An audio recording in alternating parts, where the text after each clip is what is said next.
5 years old.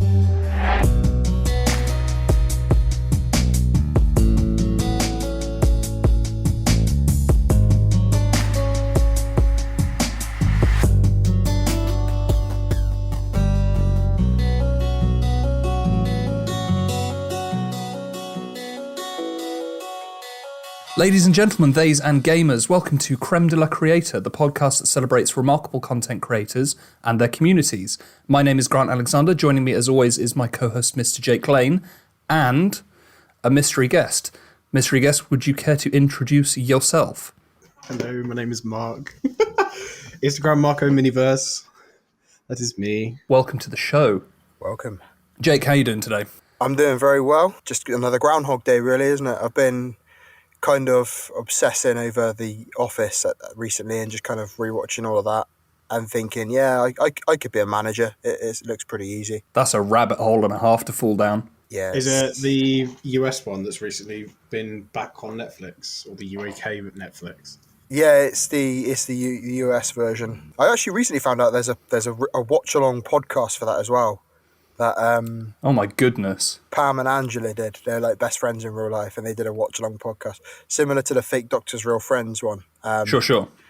I've not dived into it yet. I literally found that out yesterday whilst IMDbing it. So it's That's pretty incredible. definitely a rabbit hole that I am spiraling down very quickly. I have a confession to make, actually. I've never seen a single episode of any of The Offices, US or UK. I mean, Wow. you've got quite hot takes on Ricky Gervais, so I can understand I do, why you wouldn't yeah. watch the UK one. I just don't like cringe humour. I really Oh, don't. then you wouldn't like The Office then. I think that's why I've avoided it, honestly.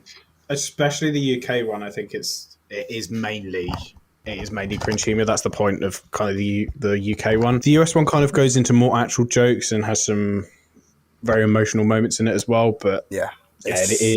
the whole character of like the boss is cringe humour. That's the whole kind of the whole humour of him. So Yeah. I think it kind of, in a weird way, it works. And this is a debate that could spark fury and anger amongst the masses. I actually like Steve Carell's character more. I think it works. It works better. I certainly rate him more as an actor. Yeah, I still think you'd like Afterlife. Actually, Afterlife's great. Yeah, you keep saying that. as much as you don't like Ricky Gervais, I think he's fantastic in that. He really is, and it's just such a well written show. Yeah. Fair enough. All right, I think we've fallen down our first rabbit hole a little bit too quickly.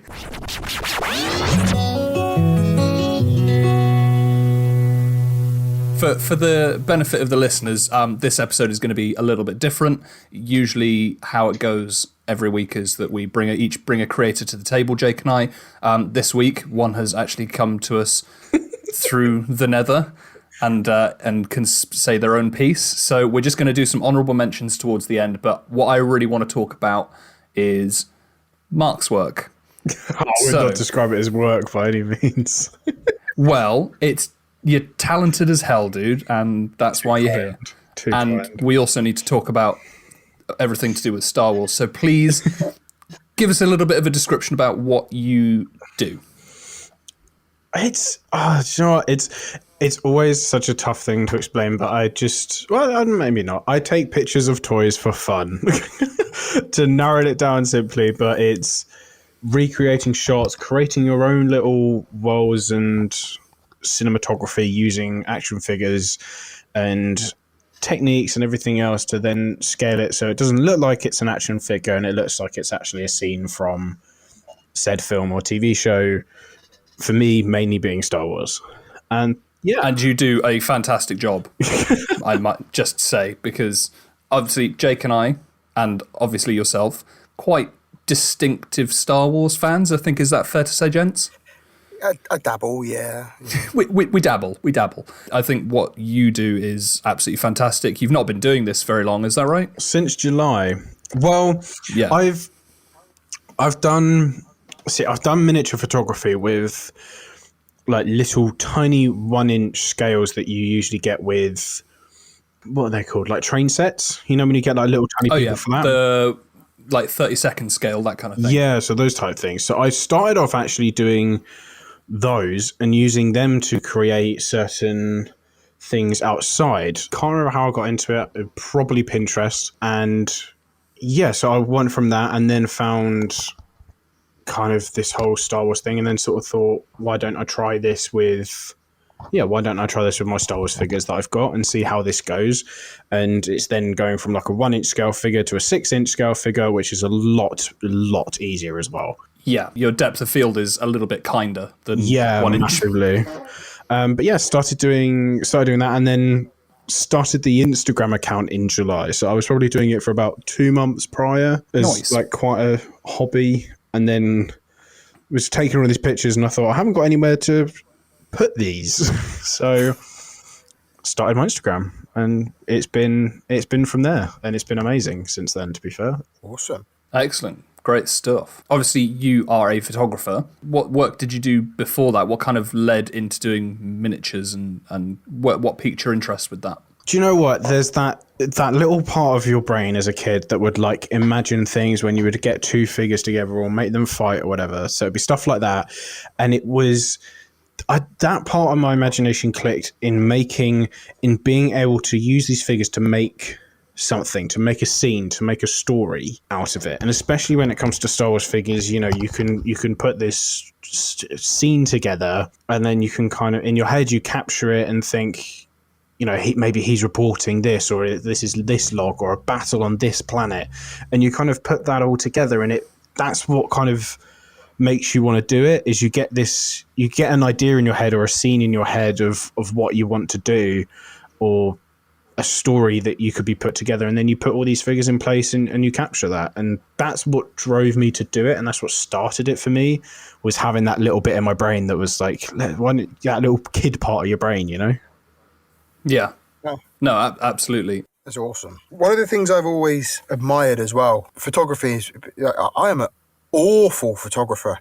So to have that is, you know, as a skill is one thing, to have such a good eye, but to be able to recreate what you want to do in such, I'm going to go out on a limb here and say in such an accurate way to how you want it. You know, I can think up some crazy stuff in my head about, oh yeah, that would be pretty cool, but I wouldn't have the creative ability to then recreate that in it. You know, do you know what I mean? In an image or to kind I of know what you mean. Actually turn your imagination and your kind of idea into a reality as to how you want it. It's just something I've got, you know, endless amount of both admiration and respect to that skill. That's super kind. You know, it's funny you say that, Jake, because obviously I am a trained photographer, but I have exactly the same feeling about people who draw and can illustrate. I have all these things in my head, but I could not put pen to paper and make it come out the way I want it to. And I think it's a case of anyone can do it with the right instruction and the right kind of patience to learn it. And I've been told, like, countless times, have someone teach you to draw and you'll be able to do it. And I think it's the same with photography or any kind of creative learned skill. Mark, I don't know what you think about that. Honestly, I feel the exact same. When I see good drawings, it baffles me, because the best I can do is a stick figure. Like, it baffles me. And it's always like, you know, those people are never just born amazing artists. They obviously worked and got to that point. For me personally, it never feels like that with photography, though. I never felt that way with photography. I don't know if that's just because the way, not to be like we live in a society, but like the way we've kind of been brought up with having camera phones and selfies as such a thing, that maybe it was kind of an easy transition. I don't know, but I never really found it as much of a massive struggle to kind of start doing photography and photography in general. I didn't find it as baffling as I do drawing. No, that's It's fair quite enough. an interesting point you make, actually, because, you know, it is such an accessible means of creativity now, photography, isn't it? So people can self-teach from such a young age in a way that they don't actually know they're doing it. Whether that's, you know, applying, it could be anything from applying the right filter to a selfie to having a photo retaken about 10 times so you look right in that picture, sort of thing. But when it comes down to it, it's essentially the same sort of skill, isn't it? Even on a more professional level, you're still getting the right shot. The lighting's got to be right. You've got to get the angles correct. but it's something that people are now self-teaching in such. It's almost like a second language that people are teaching themselves and learning quicker now. And, they say that, like, cinematography is its own language. Film has a language to it. And because people have cameras in their pockets, they can kind of self-teach that language and kind of use the content that they consume as reference point. I mean, we had this conversation about YouTube and its accessibility a few weeks ago, didn't we, Jake? Yeah. Like, it is becoming, because you're so absorbed in it and because it is so accessible, you have that kind of learned skill predetermined, as if you were reading and writing at a young age. That's the best time to learn it, and people are exposed at a young age now, which I think is really interesting. In fairness, that's one thing that I find crazy with my toy photography, with my Instagram, is that there's people from all over the place that follow it. It's not just people from the UK or from the US. It's everywhere. And, toy photographers can be anywhere. Like, all you need is a figure and an iPhone or a camera or any kind of phone or whatever, and you can start. I started on an iPhone. It's so easy to get into, and it's such a rabbit hole to get into, especially. Sure.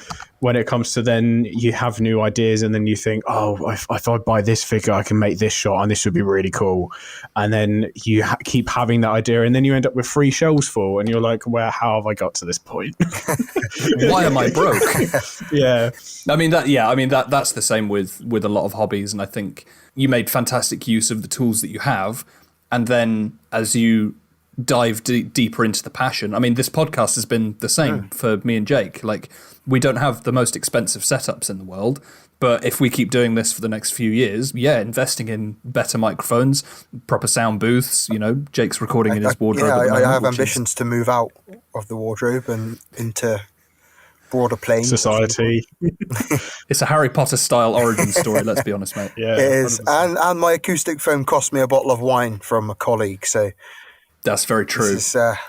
What steal? But that is it. And it's, as you delve deeper into a passion, it's like you can justify the expense a little bit more, and kind of, you don't necessarily need to get anything back out of it. Like, I played in a band when I was younger, and I spent a lot of money in my youth on guitars. And as that interest kind of petered out, it was like, okay, I can sell guitars to pay for cameras or audio equipment and stuff like that. And so your interest can kind of shift. What I find is you can't have too many expensive hobbies. You kind of have to pick one for a while. It's interesting how accessible visual mediums are with social media and with cameras literally as good as they are in phones.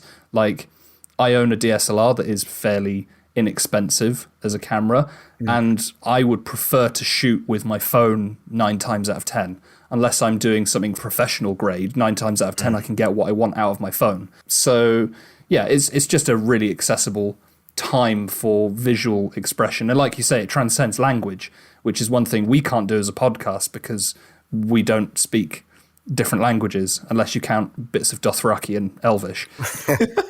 Maybe a bit of Klingon. I did Spanish in school. I didn't do Spanish in school. I went to Spanish class, and the teacher sent me and my mate around to go and organise a school football team. It's funny you say about the photography and phones, because it was literally yesterday I was talking to a couple of the guys on my course. It was interesting because we had a range of ages, and one of the guys was saying about how he can remember the evolution of phone cameras and stuff. And remember the Sony Ericsson K800i, when it came out, was this groundbreaking, was it something like 3.8 megapixel camera on your phone? And everyone's like, whoa, Oof. You can even turn your phone sideways and take pictures on it. It's got a button for the camera. And it's like, that was the phone to have at the time. With your photography and stuff like that, in a pre-digital era, where you'd have to kind of obviously get your photos developed and stuff, and you'd kind of build your own collection of photographs. But now there's platforms to share that, and people can take up hobbies, and as you say, it might not necessarily be to get something out of it, but it's a lot easier to document, it's a lot easier to make. It was crazy finding out how many toy photographers that there were and how many that were on Instagram. Oh yeah, you've really opened up my eyes to that, just following you, because you share each other's work so much. Yeah, it's being in group chats and whatnot and stuff, which has always been such a kind thing, is having people that are already in the community saying, "Oh, why don't you come join this toy photography group chat where we talk about it and share each other's posts?" And it's like, you're like, wow, I only started in July, and these are people that have like 10k followers or something, and it's like, wow. But yeah, it's such an eye opener. I didn't realize how many people that were did it, or how many people, like how many followers people have with it. You kind of think taking pictures of toys is it sounds kind of lame in retrospect. Yeah, you know what? So, I had the exact same experience with cosplay, like discovering my first convention and then being like, there's a lot of people that are really into this, and there are a lot of influencers within this space, and just again how kind that community is, and just see how big a niche is. Like, you might think a niche is a couple hundred people, when in fact it's tens of thousands, and they're all really nice. Do you know one of my favourite things about that the communities is that they are exactly that, a community, and some places, and certainly not from our experiences within the pod and stuff like that so far, some places can be quite toxic. And I think we're about to talk about the Star Wars community, so I think we're gonna. This is we have complicated relationships. Part of that thought process, and even as someone that's played a lot of sports as well, fortunately, I've not experienced a lot of it firsthand. But even in sports teams, you can get little cliques, and you can get some people that can be quite toxic towards it. And I say, in fact, a perfect example of the difference in sporting communities is the football and the rugby. I've played both sports, and if you go into a rugby bar after a game, there is no teams. It's everyone in the bar talking, enjoying themselves, and getting on. If you go into a football bar after a game, there's often the two teams sat in their own little pods, and that's it. And that's kind of a difference, is just that tribal kind of nature, because you don't like this, you're from that team, you're from that team, where that doesn't seem to come across, across to rugby. And it's a similar thing with this. It doesn't matter what your podcast is about, or what whether you're DC or Marvel primarily or whatever. It tends to be more of a, okay, cool, well, you cosplay. So if you cosplay for DC, mainly DC characters, great. Or, mainly Star Wars characters. It's the whole kind of picture of, we have the same interest fundamentally. It boils down to, this is what we're interested in. So yeah, absolutely. And that's not to say that there isn't gatekeeping in all fandoms, because there really is. In cosplay, there is a lot of gatekeeping, especially when it comes to like accuracy and how well you've made something, and like, did you spin the thread that you used for sewing? And it's just yeah, no, don't. There's gatekeepers that try and tell people whether or not they're black enough. You know what I mean? That's something that is literally like, this is exactly it. And obviously that's something I have never experienced. Fundamentally, I think the communities, people can find their tribe online now so much easier. And I think, Mark, your photography is such a great example of that, because I've seen you, I've started following you pretty much day one. And I've seen your work progress really well, and obviously the community and the momentum that you've picked up as well has just been really, really cool to watch. Yeah, I mean, it's crazy looking back at my first post compared to my most recent ones. You do see it grow. I think that's one of the great things about having it on Instagram in the first place, is that you do see it grow. And you do see yourself kind of grow as a creator as well. And I'm sure you guys will have that with this podcast. You'll probably, however many we're only 8 episodes in. Yeah, but like, if you're 20 or 30 episodes in, you look back at episode 1, you're going to be like, wow, have we come far? And we already do. Episodes 1 and 2 are garbage compared to what we do now. Do you know what? It's crazy, actually. You say about that, and I'm sure Grant would agree, the strides forward we've made with this have been phenomenal. Like, we were kind of hoping, if we got like 10, 12 listeners in the first month, we'd be happy with that. And we were just like, hit 20 listeners in the first like 2 days or something stupid, wouldn't it? Oh yeah, the reception, and we can't thank our various Discord communities and our own separate followers on Instagram and stuff like that for the help, because you guys are amazing. We love you. But like you were saying, I think what stops a lot of people creating is the fear that it's not going to go well or be well received, or the first attempt they make isn't going to be their best work. But that's kind of the point And what got me over the hurdle to say to Jake, let's start making this, was that I could have fussed around, and I do, I'm a bit of a perfectionist. I could have fussed around like, oh yeah, but have we got the best setup? Are we trained and qualified to be able to do this? And it's just like, let's just have some fun with it. Record what we want, and what happens will happen. And then you get better by doing and getting feedback. Like, we've had some really, really incredible people give us a lot of really helpful feedback on the episodes we put out, and we've got better because of it. And, you know, if you don't start, you're not going to get better at it. So, 100%. It's for me with that is being welcomed into a community, being joined into group chats, and then with that also realizing how many people were in the community was then seeing other people's posts and seeing what other people were doing and looking into it further and seeing, you know, what else other people are doing to make their shots seem more creative. Or with that is the skills that you learn to do it. And it's been crazy to kind of have that. I've been very blessed to kind of learn things and get a not professional camera, but, you know, like a DSLR kind of camera to kind of make things a little bit better, and buying little tiny fireworks and stuff to create action shots, which are one of my favorite things to do ever. Yeah, you had a really cool post of a clone trooper with the gun slung over his shoulder recently, which was just chef's kiss. Biggest post yet now. It has really excellent, well deserved. Broken it. I think it got over 400. I know that because when it did that was my first ever post to reach that, or beat that. I had only one prior, so to get that beaten at this early on in the year, you've peaked for 2021. Yeah, already. I'm already there. You know, don't even bother checking it out. Just like that photo and then just leave it. It's not going to get any better than that.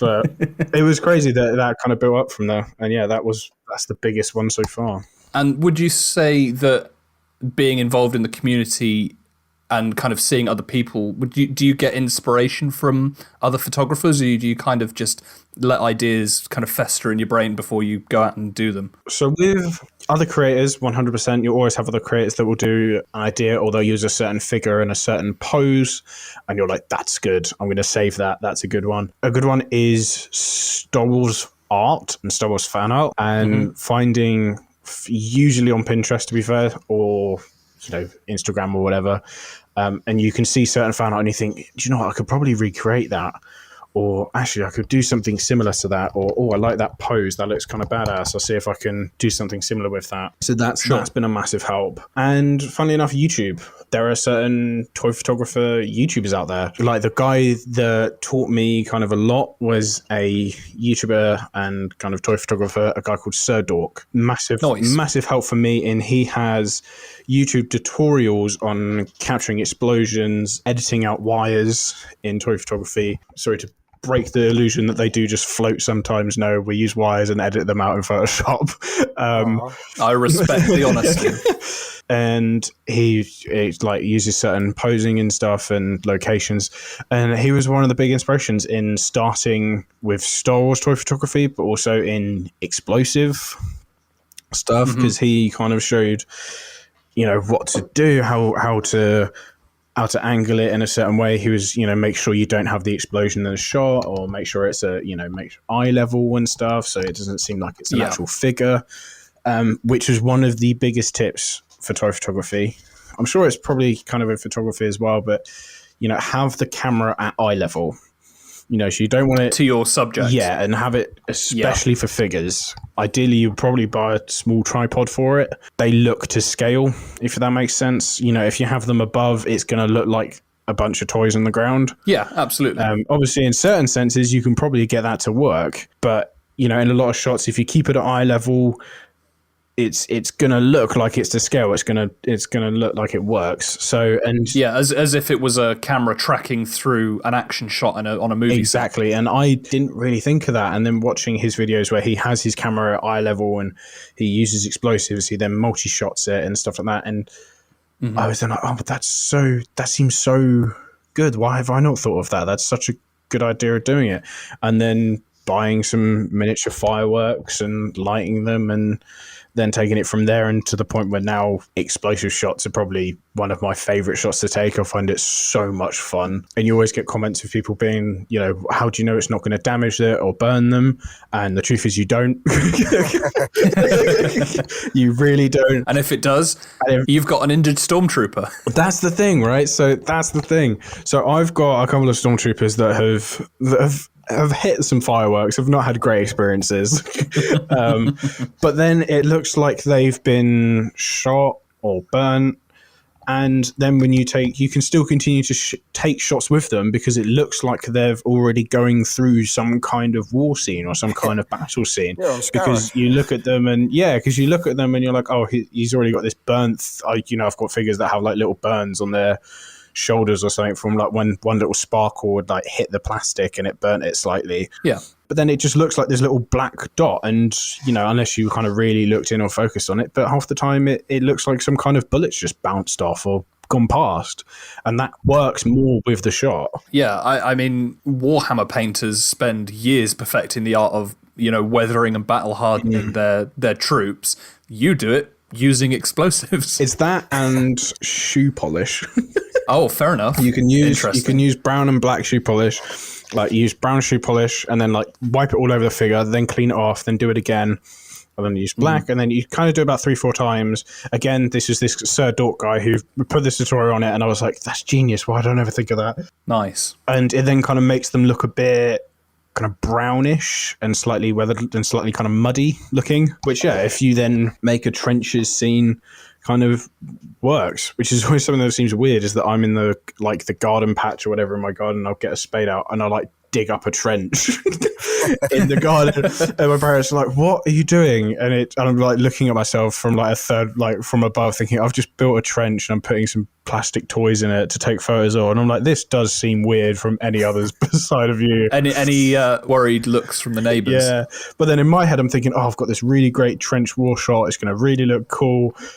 So that's kind of all that's in my head. But then as soon as you look at it from outsider's perspective, it's like, yeah, that probably does look strange. Well, I mean, you've turned your back garden into a Hollywood backlot. To me, that's pretty awesome. Pretty much. It's what I've tried to do. A lot of it, when you do shots in public or when you go out on walks, and you'll always get the old people that are asking, what are you doing? Yeah. When you explain it to them or you show them the shots that you're taking, a lot of times they're like, oh, wow, that's really cool, actually.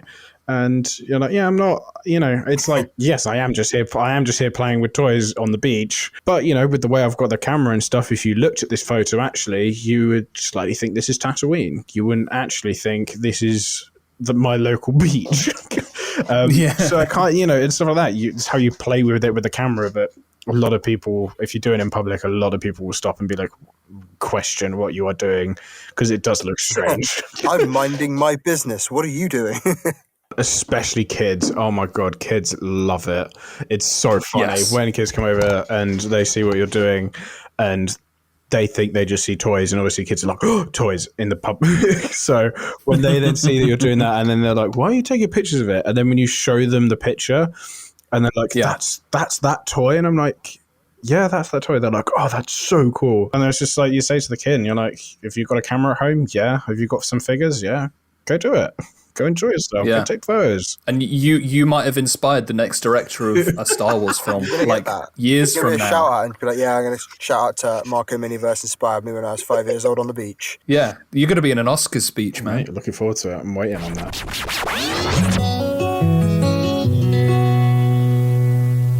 Let's talk about our collective passion that is Star Wars.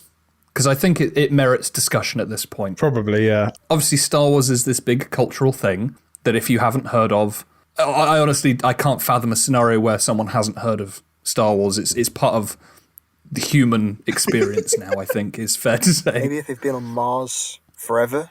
But even then, it's relevant, surely. It's entirely relevant, actually. Mars is the closest thing we got to Tatooine. To be fair. It absolutely is. There's your next shoot idea when Elon Musk... decides he's going to start taking. Yeah, we're like, excuse me, can I just Can I just quickly go up there for like 5 minutes, please? I just got I have a shot idea. I just need to quickly pop up there, come back down. Don't even worry about it. God, if you overexpose that shot. The trick is you've got to get him to want to do it, because you've got to be like, yeah, bet you couldn't fly me to Mars for a photo shoot with these stormtroopers with 2 suns. Bet you couldn't do that. You're not a good enough scientist to create a second sun for Tatooine on Mars. If I came down on those shots but like out of focus or something, I would scream. But Jake, you're absolutely right. The way to trick Elon Musk into doing something is to dare him into a meme. Talking about Star Wars, what is everybody's first memory of Star Wars? Ooh. Who wants to go first? Mine was my dad. My dad showed me. My dad showed me the originals. Nice. It was as simple as that. He sat me down and was like, "You're going to love this." And I watched A New Hope and I was like, "Yeah, I love this." And that was it was as simple as that. And love at first sight. Yeah. And I mean, at that time, because I think Phantom Menace came out when I was 1. Made me feel old. Yeah, we are showing our age, Jake. So I grew up. I actually grew up more with the prequels, as I think most kind of people my age and generation. Yeah, we did. I remember we were in year 6, 7, and 8, I think, when it came out. I remember scratching Revenge of the Sith artwork, like drawing General Grievous on my art book in school. Cool. Yeah, so it was watching the originals, and then during my time as a kid, the prequels are coming out, and lightsabers. And loads of them, and everyone's fighting, and as a kid, you're like, this is just the best. Oh, 100%. We really did grow up in the golden age of kick-ass franchises. Oh, yeah, really. And it's still happening. Yeah, it's still going on. We've now got the sequels in which a new kind of generation of fans are now going to grow up on, and say what you like about the sequels and whatnot, but it's it's going to inspire new Star Wars fans and younger Star Wars fans. Oh, yeah, 100%. There are going to be 80, 90-year-old people disputing to their very last days that the only Star Wars is the original series. By this point, all of the guys that were brought up on the sequels are going to be disputing that the sequels were the only Star Wars, whilst the sequels to the sequels of the sequels will be being argued. Let's be honest. Disney are going to be making Star Wars content till all of us are long dead and buried. Mm-hmm. So, Jake, what about you? What are your first memories of Star Wars? Do you know what, actually, is the first time I didn't even know what it was at the time. I can just remember playing the Empire Strikes Back game with my cousin on Super Nintendo. The first time I watched Star Wars was, when you get to the end of term in school and the teachers just stop giving a shit. Mm-hmm. And it's like, yeah, you can bring games in, sure. You can play Beyblades, just don't throw them at each other, yeah. Yeah, especially the metal ones. Oh, God, yeah. No Pokemon cards, though, because that is just like gang warfare waiting to happen. Yeah. No gambling currencies. Yeah. On the end of term day, we had someone brought in Return of the Jedi for everyone to watch, and that was the first one I actually watched. We didn't get to finish it because obviously it's in school, and you spend half the time with the teacher shushing everyone so you can hear it.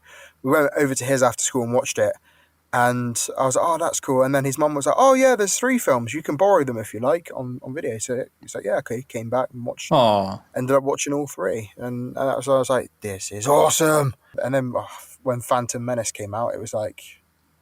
John Williams blew our minds with Duel of Fates. Oh, my God, that man is he's a genius. Absolute hero. Yeah, so my experience actually was very similar to Jake's. So my uncle took me to see Phantom Menace when I must have been 7 when it came out. Yeah, I think that sounds about right. He took me to see it with no preconceived notions of what Star Wars was, and pod races, lightsabers, and Duel of Fates. Later, I was completely in love. I was like, this is incredible. Is there any more? And he was like, yeah, there's this original trilogy, which was a couple decades ago. I'll lend you the videos. Shout out to VHS tapes. So I got the original trilogy, sat on my own and was like, okay, I'm just going to play the coolest looking one. And I played Return of the Jedi first. What a weird order to go in. I was given no instruction that this was because for some reason, these copies didn't say episodes 4, 5, and 6. He had the original ones. Yeah, they were original VHS prints. They were literally, and I remember my first knowledge of Star Wars was there was a trailer at the beginning of the Power Rangers videos that I had as a kid, and it was for the remasters and the re-release of the original trilogy ahead of the Phantom Menace release. This is a roundabout way of saying that those videos that I got were not the re-releases, and they didn't have the right titling on them. It just said Return of the Jedi, A New Hope, and Empire Strikes Back. So I literally played the coolest looking one with the broken Death Star and Jabba the Hutt, and I was like, awesome, let's go with that. I recognized Jabba the Hutt. There was something that looked like that in Phantom Menace, and totally confused, totally lost for a good few hours, and then I was just kind of fumbling my way through and watched them all a couple of times, and then Attack of the Clones came out, and then Revenge of the Sith, and I was like, oh, I'm in love. And ever since, we've been getting more. Yeah, I think since obviously Disney picked it up, and then Disney Plus has been a thing, so they've had kind of budget for it. And they are not slowing down.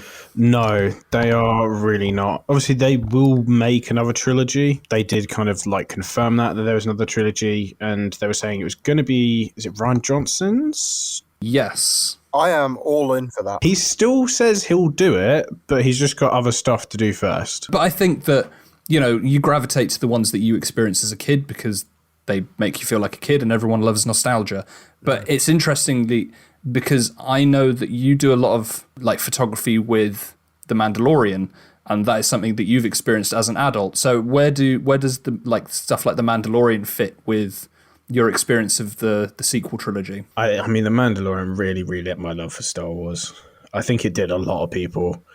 I think it brought a lot of new fans in as well, but it really, really lit my love for it. And then especially getting the Mandalorian figure was such like you get so many ideas for it, especially, it's not limited as he's a Mandalorian, he's a bounty hunter, he goes everywhere and anywhere. Where it goes with the sequels, who knows? I think we'll find out more in season 3. It is keeping me interested, and it is a good time to be a Star Wars fan at the moment, I think.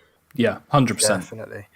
The thing with The Mandalorian as well is it gives you enough to want you to come back. And the fact is you can't predict what's going to happen. Do you know what I mean? There's no like, oh, ultimately this is his end goal. Where, even though it was at the end of the last series where it's like, oh, I didn't see that coming.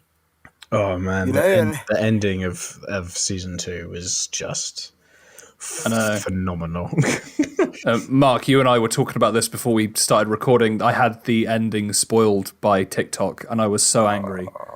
But I was overjoyed to see just the way that they've picked up the story threads and kind of woven it into the main canon. Because Mandalorian, for at least the first season and a half, really didn't touch on the events of, apart from Empire now gone, but not really gone, they didn't really touch on the events of the main series. Up until that last episode, you don't get a big main player. Yeah, for sure. I think one of the things I really enjoyed about especially the first series is the way that, and it's so clever that you don't have to be a Star Wars fan or don't have to have ever seen Star Wars to have enjoyed it. It's its own thing. If you can enjoy the series for what it is, and if you're a Star Wars fan, you pick up little things and you're like, oh my God, that's awesome.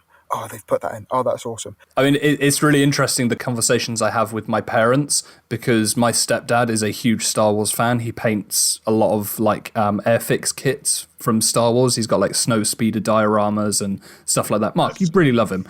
And actually, he really loves your photography. Oh my God, thank you. Yeah, no, he's a big fan. But my mum, on the complete opposite, isn't really a Star Wars fan. But they've really loved The Mandalorian on two completely different levels. My mum is a huge fan of Baby Yoda, and they have one in their house now.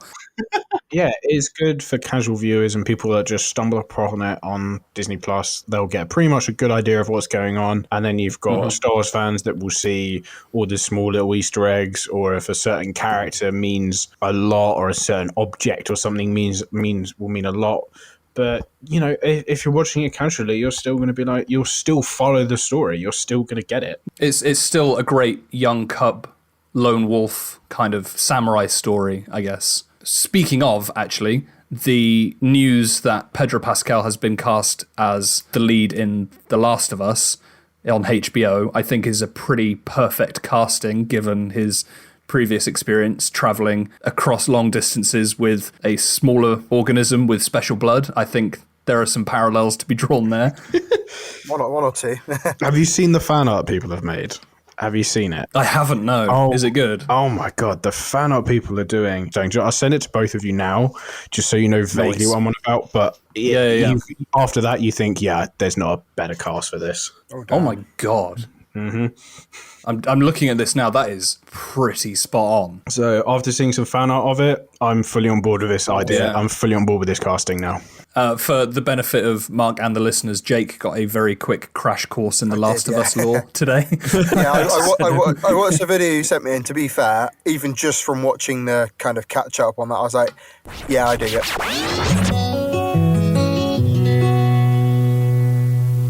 I think it's about time that we got onto some segments. Yes. We've been chatting for a considerable amount of time. This episode's going to be a long one. Sorry. No, not at all. It's been an absolute pleasure so far. Let's do what we usually do at the beginning and do some honourable mentions. So I believe Mark and Jake, you've both prepared some honourable mentions today? Yeah. That is correct. Who would like to go first? Well, you guys are the pros. I'll let you guys go first. Don't call us pros. That hypes us up way too much. You called my photography work. You know, you do. We've all set the bar high. Yeah, exactly. So it's kind of keeping with the theme in this week's honourable mention. Actually, it's Okay. in the respect of photography. So one of my honourable mentions is a photographer who is actually locals, Bristol-based, and does a lot of work with our women's team, completely for the love of it. And his name is Rich Bucnahan, really, really big Bristol Rovers fan. And he just sort of, I want to build my portfolio. Have you got someone that comes along and takes pictures at the women's games?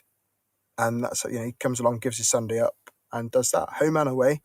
And is a really, really top bloke. And if you check him out on Instagram, you see he's got some fantastic shots of the snow most recently, actually. Yeah, so Rich Bucnahan Photography, and he's got a link on his Instagram to his main sort of portfolios on his website and stuff.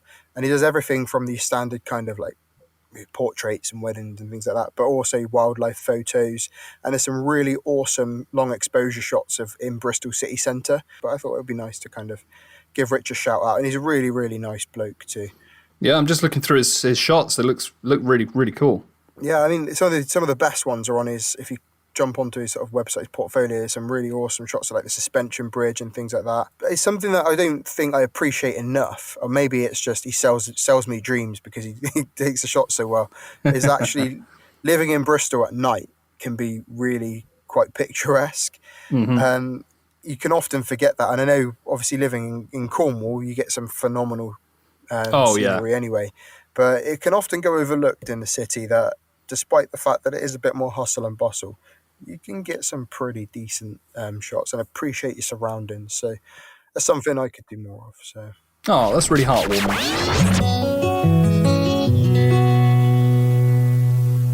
My honourable mention this week is something in the same theme in that it's ridiculously nerdy. My honourable mention this week is a channel called Skallagrim on YouTube.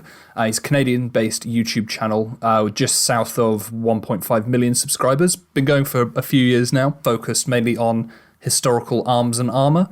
So he's really well respected in the HEMA community, which is historical European martial arts, which is something I did when I lived in Bath, and have recently discovered that there is a Cornwall HEMA Society based a few miles down the road. Obviously not operating at the moment, but I'm really excited to join those guys.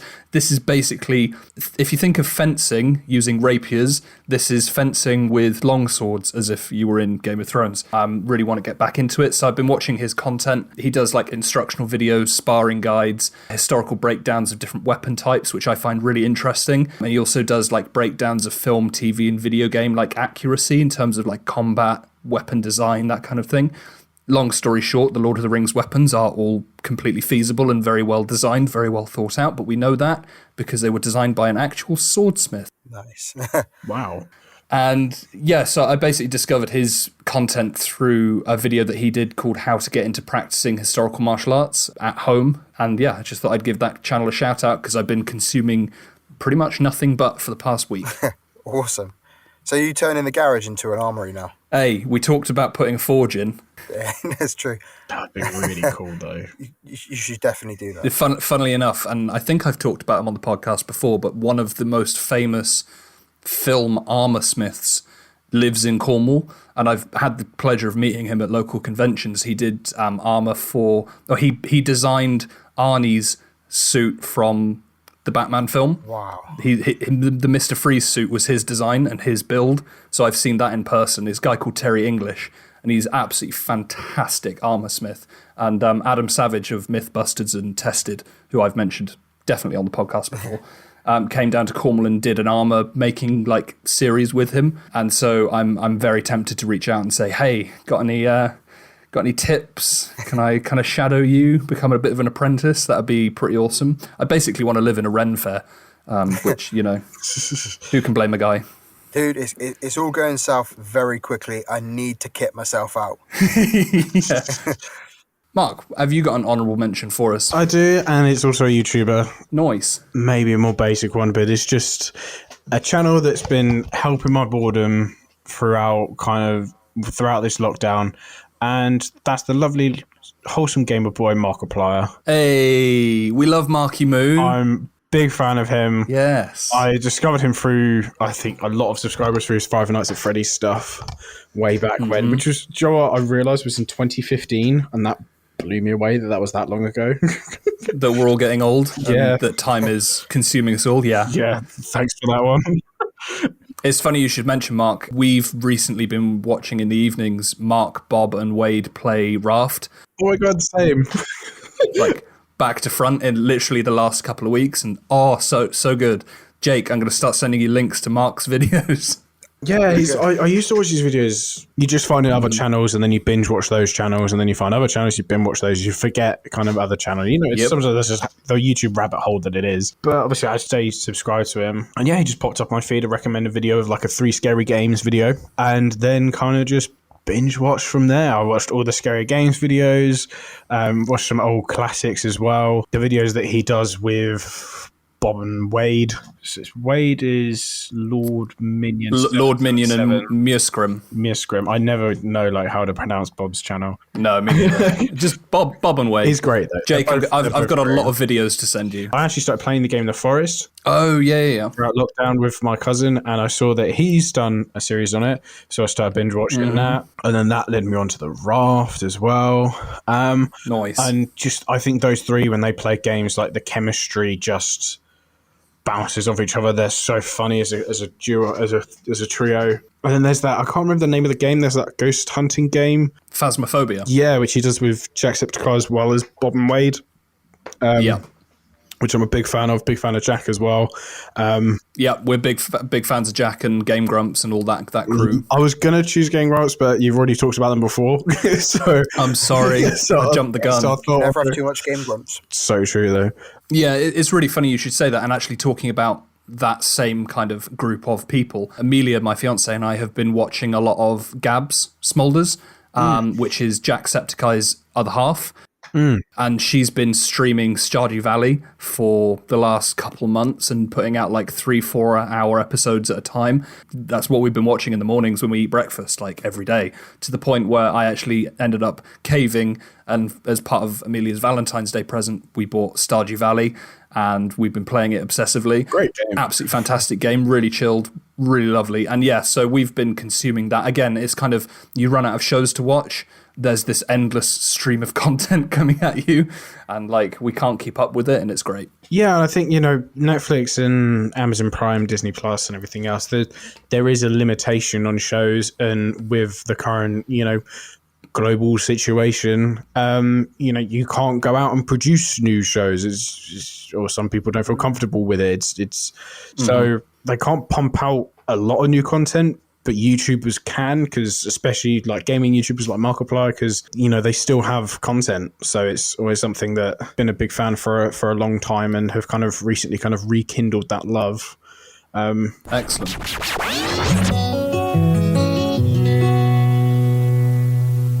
So lastly, it's time for this week's charity shout out. This week was my turn. Jake, did I get that right? Please tell me I got that right. You did get it right. I hope you did, because I haven't got anything this week. Yeah. I'm pretty sure we've been cutting it out, but a lot of the time it's like, whose turn was it this week to find something? Yeah. Did we do our research? This week, I did my research. So this week's charity shout-out is St Mungo's, who are a London-based homelessness charity, and they have been operating for the last 50 years, working directly with people who are sleeping rough in hostels or at risk of homelessness. They aim to end homelessness and rebuild lives in a sustainable way. Just pulling a few stats from their last annual review, in a 12-month period, they helped 32,800 people across all of their services, which included over 3,000 people being provided with housing and support on any given night, and over 27 different emergency hotel services managed during the pandemic response alone, which I think is a really important piece of work that they've been doing, especially over the last 12 months. They provide support either to prevent people becoming homeless or to respond to people within that situation and help them recover, get back on their feet. They build relationships with communities and wider public groups, aiming to increase the understanding of homelessness and empathy towards people who experience it.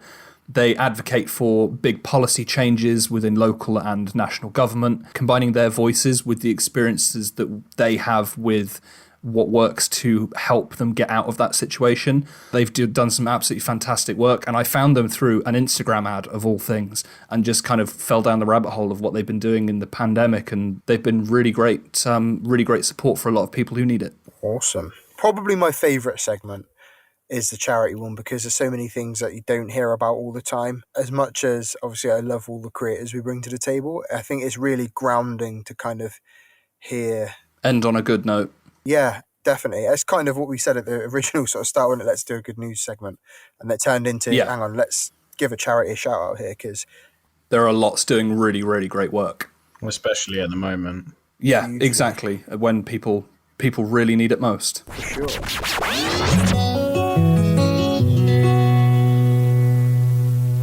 I think that is the end of a very long but very great episode. I've had a lot of fun talking to you guys today. I don't know about you. Yeah, I've enjoyed it. It's been No, I'm joking. You're not really fussed? Jake, we won't ask him back. Note to self, he's not coming back. You've been blacklisted, mate. Damn. It's done. No, that was great. That was absolutely amazing. Thank you. No, thank you so much for coming on the show, and it's been absolutely fantastic. Just to remind people, where can they find you on the socials? You can find me on Instagram at Marco Miniverse. You can find me on TikTok there as well, but I have nothing there. But there will be hopefully something there soon, as soon as I figure out how that app works. Yeah, I can't figure it out either. But content is uploaded to Marco Miniverse on Instagram. Great stuff. Well, goodbye, everyone. This is the end of the podcast. Jake, say goodbye. Goodbye. Creme de la Creator is produced by Grant Alexander and Jake Lane. Follow us on Instagram, Twitter and TikTok at CDLC Podcast, or email us at cdlcpodcast@gmail.com with your suggestions for creators you think we should feature in future episodes. Stay safe and look after yourselves during lockdown. If you need to talk to someone, please reach out using one of the links provided in the episode description. See you next week.